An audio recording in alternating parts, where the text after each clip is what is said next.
ठीक है, खड़े बोलिए। गुरुजी के चरणों में कोटि कोटि प्रणाम। प्रणाम माँ। गुरुजी, मेरा प्रश्न है, मैं व्रत करती हूँ, पूजा पाठ भी करती हूँ, लेकिन मेरे घर में कोई ना कोई बात, कोई ना कोई समस्या आ जाती है। ना तो हम पूजा कर पाते, ना कुछ कर पाते।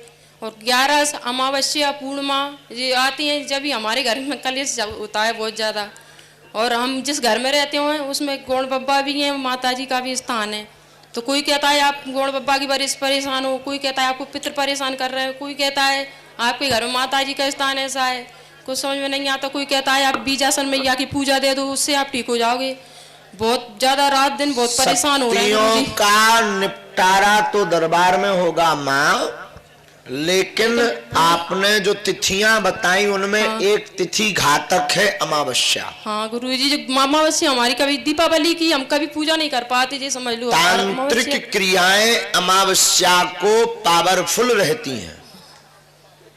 तो इस परिस्थिति में वर्तमान में आप घर जाकर 11 दिन की सरसों के तेल की अखंड ज्योति बालाजी के नाम की जलाइए और निश्चित है आराम मिलेगा।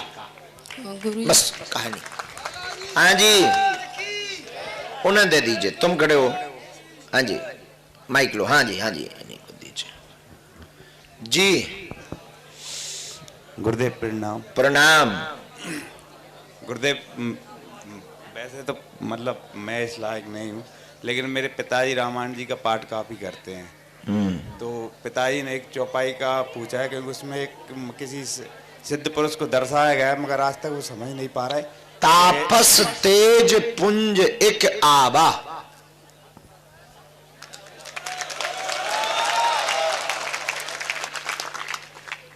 रामचरितमानस में राम जी जब बन गए तो गोस्वामी जी ने उल्लेख किया तापस तेज पुंज एक आवा, और भगवान को सिर नवाकर चला गया। तो ये कौन थे? मैं ये नहीं, वो भी नहीं समझ पा रहे। नाना संतों मुंडे मुंडे मतिर भिन्ना, अनेक संतों के अनेक उत्तर हैं।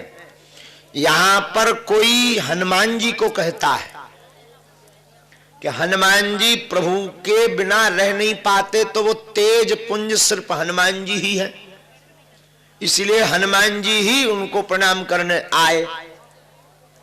तो एक जने बोले कि हनुमान जी क्यों आए, कुछ देर बाद हनुमान जी का मिलन भी तो होना है ऋषिमुख पर्वत पर। तो एक व्यक्ति कहते हैं कि शंकर जी आए दर्शन करने।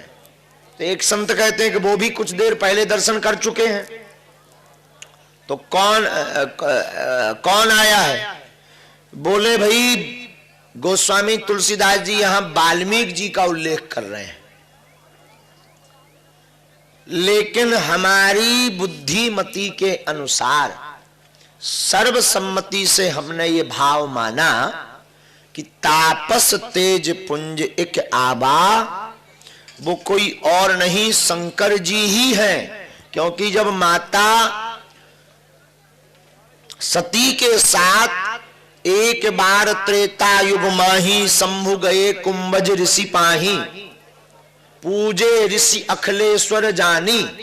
तो जब शंकर जी भगवान अगस्त मुनि के पास कथा सुनने गए, जब कथा सुनकर गए, सती ने कथा में भ्रम कर लिया, तो आगे वर्णन आया कि शंकर जी जब मिले तो रास्ते में राम जी मिल गए, लेकिन कुसुमय जान न कीन चिन्हारी, समय ठीक नहीं है, क्योंकि राम जानकी जी का हरण हो गया, प्रभु रो रहे, लीला कर रहे, और प्रणाम करेंगे तो गड़बड़, बात करेंगे तो गड़बड़ हो जाएगा। आंखों ही आंखों में बात करके प्रभु चल दिए। सती जी को भ्रम हो गया कि ये ब्रह्म नहीं है। जब पत्नी के कारण रो रहे, तो शायद उसी घटना को गोस्वामी जी उल्लेखित कर रहे हैं कि तापस तेज पुंज एक आवा, लेकिन यहां कहीं पर भी सती जी का उल्लेख नहीं है, तो ये भी सिद्ध नहीं मानते। तो हमने अंततोगत्वा दोनों का निचोड़ यही माना कि हनुमान जी ही प्रभु का दर्शन करने के लिए तपस्वी भेष बनाकर आए।